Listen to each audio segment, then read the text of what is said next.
Alright everyone, it's time for Vermont Issues, episode 20, Guns in Vermont, the Bloomberg, Boogeymen, and so forth.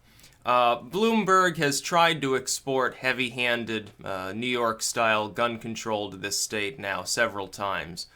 And he's always failed in a spectacular manner, primarily because, of course, it would actually be unconstitutional within our state to use most of his suggestions. You gotta realize, Vermont's own state constitution. As we were admitted as a state, we were the first state to join up after the original 13 colonies. For that, for a year, we were our own republic.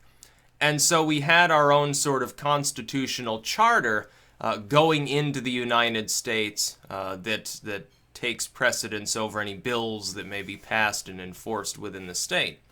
And part of that is, the general absence of any possibility of gun control. This has been a good thing for Vermont. People who are afraid of or distrustful of guns or gun owners, I just don't think that they understand the world.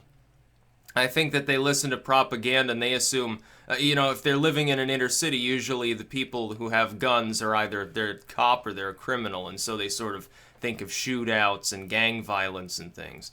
But if you go out to small town America, certainly into the rural countryside, you'll find that generally speaking, gun owners are simple law-abiding citizens. Maybe they hunt, maybe they do sport shooting, which I do have a problem with sport shooting. It's dumb. Or they're just defending themselves. They just happen to have a gun so that they can defend themselves.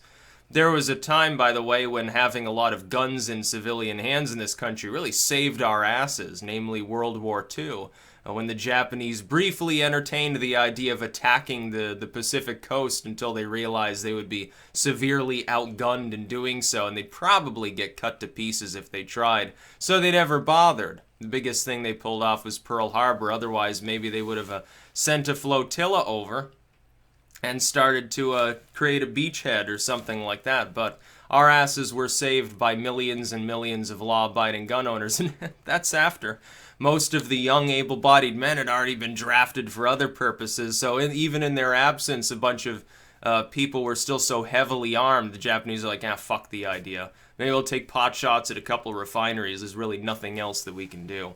And it saved our asses as a country, actually. Can you imagine if they had gone past releasing those weird balloons that they did that landed out in the fields and made a little pothole when they went off like a firecracker, if they had done something more than that?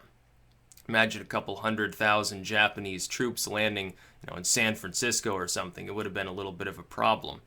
Within the state of Vermont, though, there's really no justification for any gun control because we don't have a lot of gun crime. Now, I'm sure that people like Michael Bloomberg wish this weren't the case.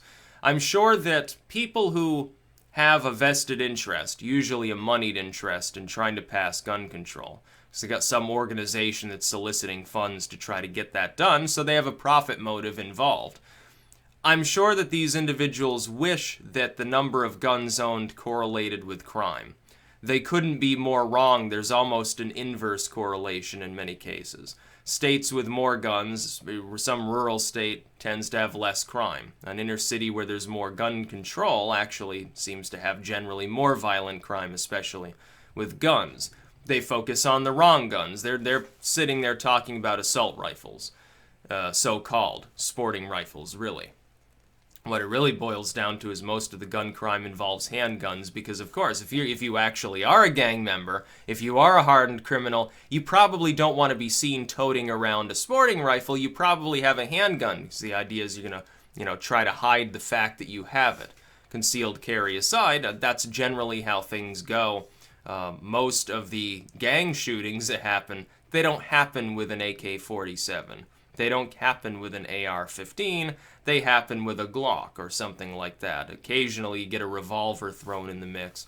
Now, I don't know of many gangs that use a revolver as their standard weapon, maybe 100 years ago, but not anymore so much. And so that's really the truth. Vermont doesn't need gun control. When Sue Minter came in, here's the main reason she lost.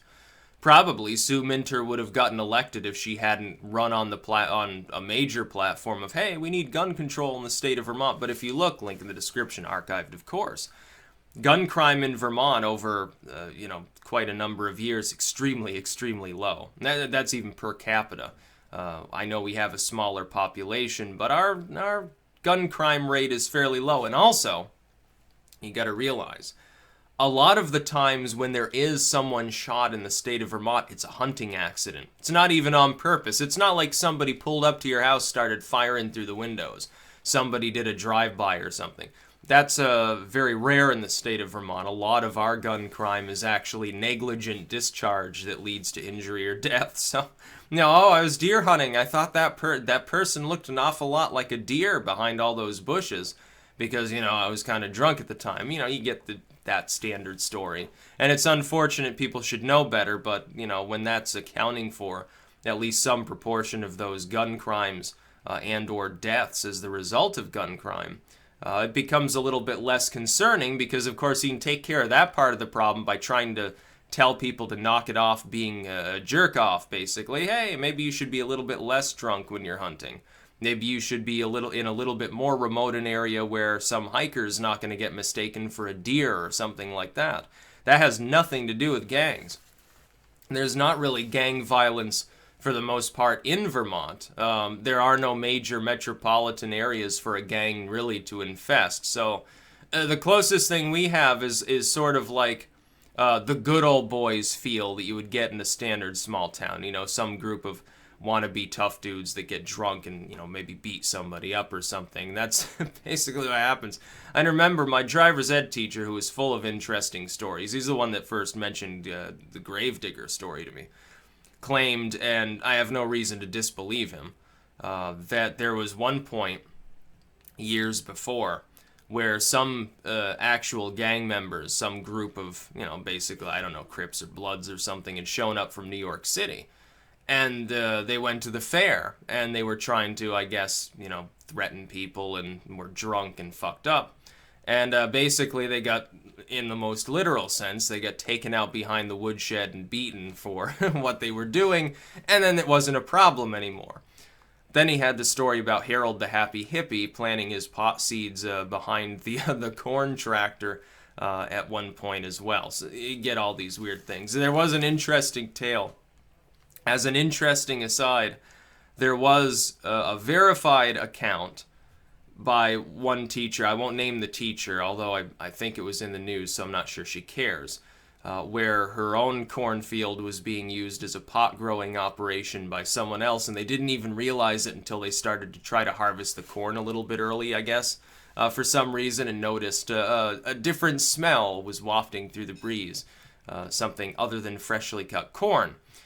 But as for guns, you won't find even many people on the left in the state of Vermont that support increased gun control. You have some of the young, honestly, out-of-state hippie types that they come here to be trust fund hippies. They support lots of gun control because they come from California or New York City or something. They don't understand the fact that people have firearms here. A lot of people, they think liberal equals disarmed.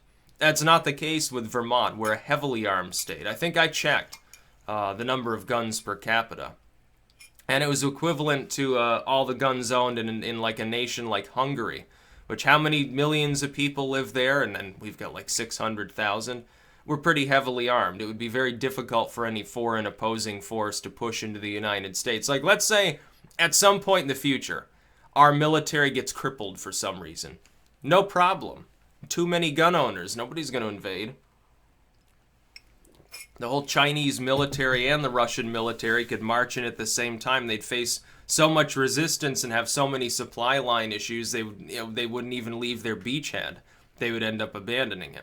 So it's a good thing for the country. And these states, by the way, especially coastal, that crack down on gun ownership, sometimes I don't even realize what a disservice they do to the United States by preventing the population from being properly armed. It should be understood as the people should have the right to any basic armaments that can be properly maintained by a reasonable, normal, sane individual. That, of course, rules out something like a nuclear weapon. Sometimes people will try to come at a libertarian and say, well, why don't you think people should own missiles or nukes? It's because one person can't maintain them. In fact, a group of randomly chosen routine, sane individuals will never be able to maintain such a thing. They won't have the money, they won't have the skill. Any topical firearm, certain types of explosives, certainly most types of ammunition, are a different story. If that means that people eventually gain the right to have like anti-tank rockets or something, yeah, why not? It's not like they're stupid enough to use them. They're going to get killed if they do. So it's a polite society. It does work. Hell, there are deeply impoverished, pirate-addled parts of the third world where people can own like the machine guns and stuff, and day-to-day life still does continue. And those are in societies where there's like, there's no literacy or anything, and they still manage to exist. I would think that a developed, westernized society should be able to field more weapons in civilian hands, specifically because people can potentially get better training on using them. They comprehend sort of the Western value of, you're not supposed to randomly gun people down over minor differences. I think that would be just fine. Some people disagree. Sue Minter definitely did. She wanted to, we're going to have a limit on the number of bullets that you can have in the magazine. We're going to keep the suppressor ban. Ban sporting rifles. Regulate handguns more. You're going to have to get like a permit for concealed carry, a permit for open carry. We're going to start taxing people on... I mean, it was ludicrous. It's like Vermont has the least gun laws in the whole country at this point. Now that the suppressor ban has lapsed and is no longer in effect, we have virtually zero gun laws. Literally nothing. There are no gun laws.